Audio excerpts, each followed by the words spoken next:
beransur-ansur terkumpul dalam badan kita. Lapisan demi lapisan, jumlahnya kian meningkat. Toksin yang terkumpul berpotensi memudaratkan badan kita. Seperti kesan teh dalam teko, toksin ini melekat dengan kuat dan sukar disingkirkan daripada sel dan organ. Sekarang, mari kita lihat keratan rentas organ yang dilakukan oleh Dr. Nick Vedder. Mari kita lihat pengumpulan toksin dalam buah pinggang. Ini adalah buah pinggang yang dipenuhi toksin.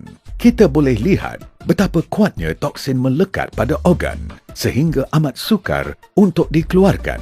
Semakin jauh kita pergi ke dalam buah pinggang, kita dapat lihat buah pinggang ini penuh dengan toksin hitam. Ini jelas menunjukkan toksin melekat kuat pada sel dan tisu buah pinggang. Toksin ini terdiri daripada logam berat, sisa ubat dan bahan kimia beracun yang lain. Sekarang, mari kita lihat keadaan saluran darah.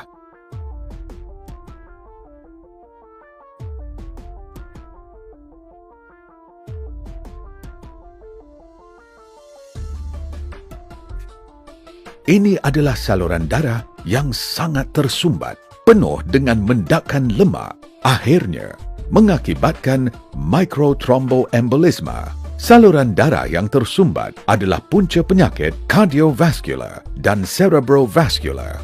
Pengumpulan lemak di dalam saluran darah berlaku secara perlahan dan beransur-ansur, mengambil masa beberapa tahun. Namun pada hari ini, ramai remaja berumur 15 tahun ke atas sudah menunjukkan tanda-tanda penyumbatan yang dipamerkan pada gambar rajah nombor 2 dan seterusnya. Penyumbatan ini berpotensi menjadi lebih serius dan lama-kelamaan memudaratkan kesihatan apabila usia kian meningkat.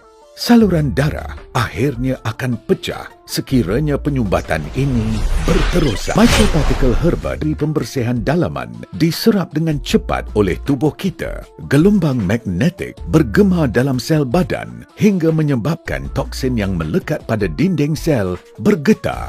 Getaran ini akan menanggalkan toksin. Seterusnya, membersihkan saluran ion yang tersumbat.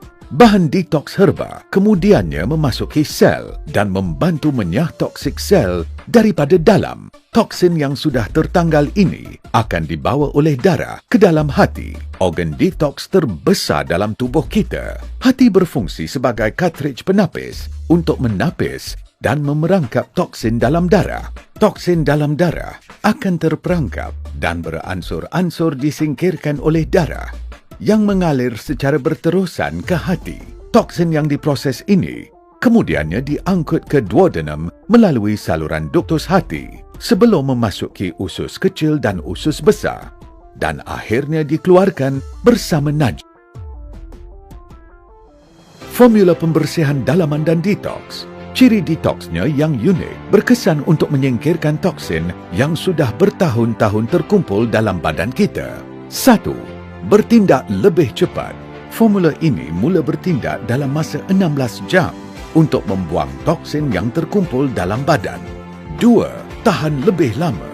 Selepas 16 jam menyingkirkan toksin, proses pemulihan tubuh akan bermula. Formula ini memberi kesan yang berterusan dalam badan selama 120 hari untuk memperbaiki keadaan badan secara menyeluruh. Ia menguatkan keupayaan badan untuk memulihkan dirinya di samping meningkatkan ketahanan, metabolisme dan kecergasan badan. 3. Lebih menyeluruh.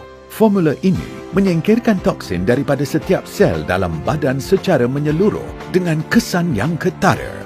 Semua organ dalam badan akan dibersihkan daripada toksin dengan sepenuhnya.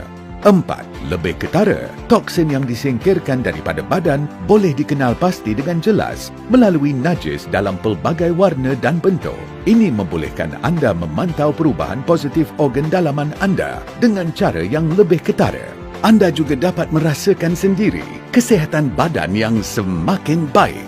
Antara manfaat yang dijangka termasuklah fizikal yang lebih selesa, minda yang lebih jelas, kualiti tidur yang lebih baik dan sebagainya. Lakukan pemeriksaan perubatan penuh 1,5 hingga 2 bulan selepas detoks. Anda pasti dapat melihat peningkatan positif dalam pelbagai parameter kesihatan. Kesihatan bermula dengan detoksifikasi.